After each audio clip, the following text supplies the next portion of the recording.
ಆತ್ಮೀಯ ವೀಕ್ಷಕರೇ, ನಿಮ್ಮ ಪ್ರೀತಿಯ ನಮ್ಮ ಮಕ್ಕಳು ಬ್ಲಾಗ್ಸ್ಗೆ ಸ್ವಾಗತ. ಎಲ್ಲರಿಗೂ ಸಂಕ್ರಾಂತಿ ಹಬ್ಬದ ಹಾರ್ದಿಕ ಶುಭಾಶಯಗಳು.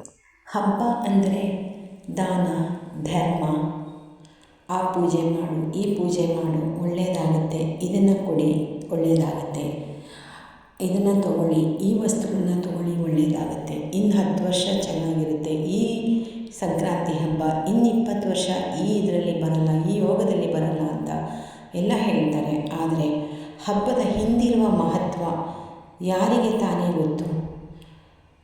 ಸಂಕ್ರಾಂತಿ ಹಬ್ಬದಲ್ಲಿ ಎಳ್ಳು ಬೆಲ್ಲಕ್ಕೆ ವಿಶೇಷ ಪ್ರಾಮುಖ್ಯತೆ. ಇದು ಕೇವಲ ಸಂಪ್ರದಾಯ ಅಲ್ಲ. ಹಬ್ಬ ಅಂದರೆ ಬರೀ ಸಂಪ್ರದಾಯ ಅಲ್ಲ, ಇದರ ಹಿಂದೆ ವೈಜ್ಞಾನಿಕ ಮತ್ತು ಆರೋಗ್ಯಕರ ಕಾರಣಗಳಿವೆ. ಅನಂತವಾದ ಆಕಾಶದಲ್ಲಿ ಅದೆಷ್ಟೋ ಅಗಣಿತ ನಕ್ಷತ್ರ ಪುಂಜಗಳಿವೆ. ಅವುಗಳಲ್ಲಿ ನಮಗೆ ಹತ್ತಿರವಿರುವ ನಕ್ಷತ್ರ ಸೂರ್ಯ. ಈತನ ಪರಿಯಲ್ಲಿ ಬರುವುದು ಸೌರವ್ಯೂಹ. ಈ ಸೂರ್ಯ ಭೂಮಿ ಸಹಿತ ಅನೇಕ ಗ್ರಹಗಳಿಗೆ ಅನಾಯಕ. ಇವನ ಆಕರ್ಷಣೆಗೆ ಒಳಗಾಗಿ ನವಗ್ರಹಗಳು ತಮ್ಮ ಪಥವನ್ನು ನಿರ್ಮಿಸಿಕೊಂಡಿವೆ. ಮನುಷ್ಯ ಅನಂತವಾದ ಆಕಾಶದಲ್ಲಿ ಕಾಲ್ಪನಿಕವಾದ ಒಂದು ವೃತ್ತವನ್ನು ನಿರ್ಮಿಸಿ ಅದನ್ನು 12 ಭಾಗಗಳನ್ನಾಗಿ ಮಾಡಿ ಅವುಗಳನ್ನು ರಾಶಿಗಳೆಂದು ಹೆಸರಿಸಿದ್ದಾನೆ. ಸೂರ್ಯನಿಗೆ ಈ ಸೌರವ್ಯೂಹದಲ್ಲಿ ಗತಿಯಿಲ್ಲ. ಅಂದರೆ ಇವನ ಆಕರ್ಷಣೆಗೆ ಒಳಗಾಗುವ ಗ್ರಹಗಳಿಗೆ ಪರಿಭ್ರಮಣವಿದೆ. ಹೀಗಿದ್ದರೂ ಈ ಸೂರ್ಯ ಇನ್ನೊಂದು ಬಲಿಷ್ಠ ಸೂರ್ಯನ ಸುತ್ತ ತಿರುಗುತ್ತಾನೆ ಎನ್ನುವುದು ನಿತ್ಯ ಸತ್ಯ. ಆದರೆ ಪ್ರತಿ ರಾಶಿ ವಿಭಾಗಗಳಲ್ಲೂ ಸೂರ್ಯನ ಪರಿಭ್ರಮಣವನ್ನು ನಾವು ಹೇಳುವುದು ಇನ್ನೊಂದು ಸೂರ್ಯನ ಸುತ್ತ ತಿರುಗುವ ಪರಿಭ್ರಮಣವನ್ನಲ್ಲ, ಆದರೆ ನಾವಿರುವ ಭೂಮಿಯೇ ಹಾಗೆ ಉಳಿದ ಗ್ರಹಗಳು ಚಲಿಸಿದಾಗ ಸೂರ್ಯ ಪರಿಭ್ರಮಿಸಿದಂತೆ ತೋರುವುದು. ಹೇಗಿದ್ದರೂ ಫಲಿತಾಂಶ ಬೇರೆಯಲ್ಲ. ಹೀಗೆಯೇ ಭೂಮ್ಯಾದಿ ಗ್ರಹಗಳು ಸೂರ್ಯನ ಸುತ್ತ ತಿರುಗುವುದರಿಂದ ಸೂರ್ಯನೇ ಮೇಷಾದಿ ರಾಶಿಗಳನ್ನು ದಾಟಿದಂತೆ ಕಾಣಿಸುವುದು. ಒಂದು ರಾಶಿಯಿಂದ ಇನ್ನೊಂದು ರಾಶಿಗೆ ಸೂರ್ಯನ ಕ್ರಮಣವೇ ಸಂಕ್ರಾಂತಿ. ಮೇಷಕ್ಕೆ ಬಂದಾಗ ಮೇಷ ಸಂಕ್ರಾಂತಿ, ವೃಷಭ ಸಂಕ್ರಾಂತಿ, ಮಿಥುನ ಸಂಕ್ರಾಂತಿ, ಹೀಗೆ 12 ರಾಶಿಗಳ ಕ್ರಮದಿಂದ 12 ಸಂಕ್ರಾಂತಿಗಳಾಗುತ್ತವೆ. ಹೀಗಿದ್ದರೂ ಸೂರ್ಯನು ಧನು ರಾಶಿಯಿಂದ ಮಕರ ರಾಶಿಗೆ ಪ್ರವೇಶಿಸುವ ಕಾಲಕ್ಕೆ ವಿಶೇಷವಿದೆ. ಹಾಗಾಗಿಯೇ ಮಕರ ಸಂಕ್ರಾಂತಿಗೆ ವಿಶೇಷ ಮಹತ್ವವಿದೆ. ಸಂಕ್ರಮಣ ಅಥವಾ ಮಕರ ಸಂಕ್ರಾಂತಿಯಿಂದ ಉತ್ತರಾಯಣ ಪ್ರಾರಂಭ. ದಕ್ಷಿಣಾಯನಕ್ಕಿಂತ ಉತ್ತರಾಯಣ ಶ್ರೇಷ್ಠವಾದ ಕಾಲ. ದೇವತೆಗಳ ಹಗಲಾಗಿರುವ ಉತ್ತರಾಯಣ ಕಾಲ ದೇವತೆಗಳಿಗೆ ಪ್ರಿಯವಾದದ್ದು. ಶುಭ ಕಾರ್ಯಗಳಿಗೆ ಪ್ರಶಸ್ತವಾದ ಕಾಲ. ವಿವಾಹವೇ ಮೊದಲಾದ ಮಂಗಳ ಕಾರ್ಯಗಳು ಮಕರ ಸಂಕ್ರಾಂತಿಯ ನಂತರ ಪ್ರಾಶಸ್ತ್ಯವನ್ನು ಪಡೆಯುತ್ತದೆ. ಮಕರ ಸಂಕ್ರಾಂತಿಯಂದು ಸ್ವರ್ಗದ ಬಾಗಿಲು ತೆರೆದುತ್ತೆ ಎಂದು ಸಂಪ್ರದಾಯ ಸಾರುತ್ತದೆ. ಸ್ವೇಚ್ಛಾಮರಣಿಯಾಗಿದ್ದ ಭೀಷ್ಮ ಪಿತಾಮಹ ಸಾವನ್ನು ಬರಮಾಡಿಕೊಳ್ಳಲು ಉತ್ತರಾಯಣವನ್ನೇ ಕಾಯುತ್ತಿದ್ದ ಕಥೆ ನಮಗೆಲ್ಲ ಗೊತ್ತಿದೆ. ಉತ್ತರಾಯಣದ ಈ ಪುಣ್ಯಕಾಲದಲ್ಲಿ ಮಕರ ಸಂಕ್ರಮಣದಂದು ಶ್ರದ್ಧಾಭಕ್ತಿಯಿಂದ ಮಾಡುವ ಧ್ಯಾನ, ದಾನ, ಪೂಜಾದಿಗಳಿಗೆ ಅತ್ಯಂತ ಶ್ರೇಷ್ಠವಾದ ಫಲವಿದೆ.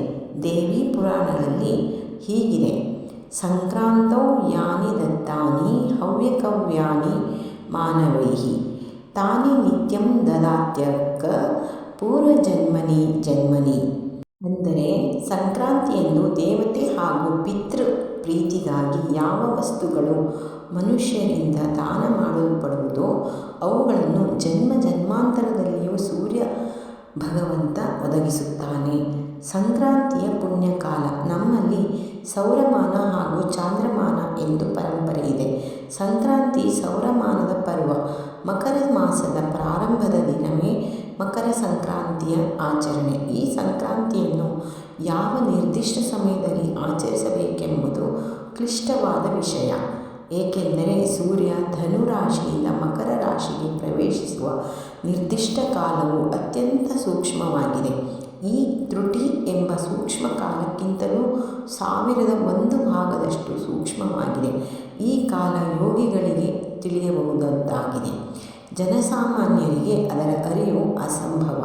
ಹಾಗಾಗಿ ಆ ಕಾಲಕ್ಕೆ ಹತ್ತಿರವಿರುವ ಹಿಂದೂ ಮುಂದಿನ ಕಾಲ ಪುಣ್ಯಕಾಲವೆಂದು ಪರಿಗಣಿಸಲಾಗುತ್ತದೆ.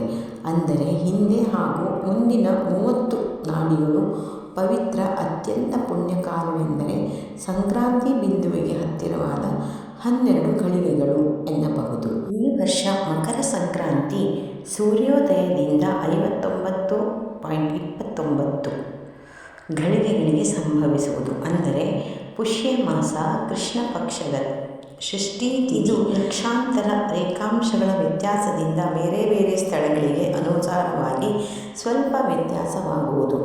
ಮರುದಿವಸ ಉತ್ತರಾಯಣ ಪುಣ್ಯಕಾಲವಿದೆ. ಒಟ್ಟಿನಲ್ಲಿ ಈ ಸಂಕ್ರಾಂತಿ ಹಬ್ಬ ಸ್ವಲ್ಪ ಮಟ್ಟಿನ ವ್ಯತ್ಯಾಸದೊಂದಿಗೆ ಇಡೀ ಭಾರತದಲ್ಲೂ ಆಚರಿಸುತ್ತಾರೆ. ಮಕರ ಸಂಕ್ರಾಂತಿಯ ಆಚರಣೆ ಹೇಗೆ? ಪುಣ್ಯತೀರ್ಥಗಳಲ್ಲಿ ಅಂದರೆ ನದಿ, ಸಂಗಮ, ಸಮುದ್ರ ಮುಂತಾದವುಗಳಲ್ಲಿ ಪವಿತ್ರ ಸ್ನಾನ ಮಾಡುವ ಪದ್ಧತಿ ಇದೆ. ಶರೀರದ ಕೊಳೆಯನ್ನು ನಿವಾರಿಸುವ ಜೊತೆಗೆ ಮಾನಸಿಕ ಕೊಳೆಯನ್ನು ನಾಶ ಮಾಡುವುದು ಈ ಸ್ನಾನದ ಉದ್ದೇಶ. ಸಂಕಲ್ಪಪೂರ್ವಕವಾಗಿ ಅಂದರೆ ಸರ್ವರೋಗ ನಿವೃತ್ತಿಯಾಗಿ ಎಲ್ಲ ಅಭೀಷ್ಟೆಯ ಸಿದ್ಧಿಗಾಗಿ ಸ್ನಾನವನ್ನು ಮಾಡಬೇಕು. ಇದು ಪರಮಾತ್ಮನ ಅಭಿಮಾನಕ್ಕೆ ಅತ್ಯಂತ ಪ್ರಶಸ್ತವಾದ ಕಾಲವಾದ್ದರಿಂದ ಪರಮಾತ್ಮನ ಧ್ಯಾನ ಮಾಡುವುದು ವಿಶೇಷವಾದ ಫಲದಾಯಕ. ಮಂತ್ರ ಧ್ಯಾನಾದಿಗಳಿಂದ ಉಪದೇಶ ದೀಕ್ಷೆಗಳನ್ನು ಈ ಕಾಲದಲ್ಲಿ ಪಡೆಯಬಹುದು. ಮಕರ ಸಂಕ್ರಾಂತಿ ಎಳ್ಳಿನ ಹಬ್ಬವೆಂದು ಪ್ರಸಿದ್ಧವಾಗಿದೆ. ಎಳ್ಳನ್ನು ಈ ಹಬ್ಬದಲ್ಲಿ ವಿಶೇಷವಾಗಿ ಬಳಸುತ್ತಾರೆ. ಎಳ್ಳಿನ ನೀರಿನಿಂದ ಸ್ನಾನ ಮಾಡುತ್ತಾರೆ. ಎಳ್ಳು ನೀರಿನಿಂದ ತರ್ಪಣ ಕೊಡುತ್ತಾರೆ. ಎಳ್ಳಿನ ಗೋವನ್ನು ದಾನ ಮಾಡುವುದು ಶ್ರೇಯಸ್ಕರ. ಪೀಡಾ ಪರಿಹಾರಕ್ಕಾಗಿ ಎಳ್ಳು, ಬೆಲ್ಲ, ಒಣಕೊಬ್ಬರಿ ಇತ್ಯಾದಿಗಳನ್ನು ಹಂಚುವುದು. ಮಕ್ಕಳ ಮೇಲೆ ಎಳ್ಳನ್ನು ಸುರಿಯುವುದರಿಂದ ಬಾಲಾರಿಷ್ಟ ನಾಶವಾಗುತ್ತದೆಂಬ ನಂಬಿಕೆ ಇದೆ. ವಿಶೇಷವಾಗಿ ಎಳ್ಳೆಣ್ಣೆಯ ದೀಪವನ್ನು ಉರಿಸುವುದು, ಸೂರ್ಯ ನಮಸ್ಕಾರ ಇವುಗಳಿಂದ ಆಯುಷ್ಯ ಆರೋಗ್ಯ ವೃದ್ಧಿಯಾಗುವುದು. ಹಲವರು ಅಂದು ಆದಿತ್ಯ ಹೃದಯ ಸ್ತೋತ್ರ ಪಾರಾಯಣ ಮಾಡುತ್ತಾರೆ. ಸಂಕ್ರಾಂತಿ ಹಬ್ಬದಂದು ಪ್ರತಿಯೊಬ್ಬರ ಮನೆಯಲ್ಲಿ ಮಾಡುವ ಭಕ್ಷ್ಯ ಭೋಜ್ಯಗಳನ್ನು ಪರಸ್ಪರ ಹಂಚಿಕೊಳ್ಳುವುದು ವಾಡಿಕೆ. ಇಷ್ಟ ಕಜ್ಜಾಯವಾದ ಎಳ್ಳು ಬೆಲ್ಲದ ಮಿಶ್ರಣದ ತಿಂಡಿಯನ್ನು ಹಂಚುವುದಂತೂ ಎಲ್ಲೆಡೆ ಪ್ರಸಿದ್ಧ. ಒಟ್ಟಿನಲ್ಲಿ ಮಕರ ಸಂಕ್ರಮಣದಂದು ಸೂರ್ಯನಾರಾಯಣನನ್ನು ಅರ್ಚಿಸುವುದರ ಮೂಲಕ ಆಯುಷ್ಯ, ಆರೋಗ್ಯ, ಸಂಪತ್ತನ್ನು ಪಡೆಯುವುದು ಎಂಬುದು ನಮ್ಮ ಸಂಪ್ರದಾಯ. ಮತ್ತೊಮ್ಮೆ ನಾಡಿನ ಸಮಸ್ತ ಜನತೆಗೆ ಸಂಕ್ರಾಂತಿ ಹಬ್ಬದ ಶುಭಾಶಯಗಳು. ಎಳ್ಳು ಬೆಲ್ಲ ತಿಂದು ಒಳ್ಳೊಳ್ಳೆ ಮಾತಾಡೋಣ, ವಿಚಾರ ಮಾಡೋಣ, ಹಾಗೆ ಒಳ್ಳೆಯ ವಿಷಯಗಳನ್ನು ಹಂಚಿಕೊಳ್ಳೋಣ. ಧನ್ಯವಾದಗಳು.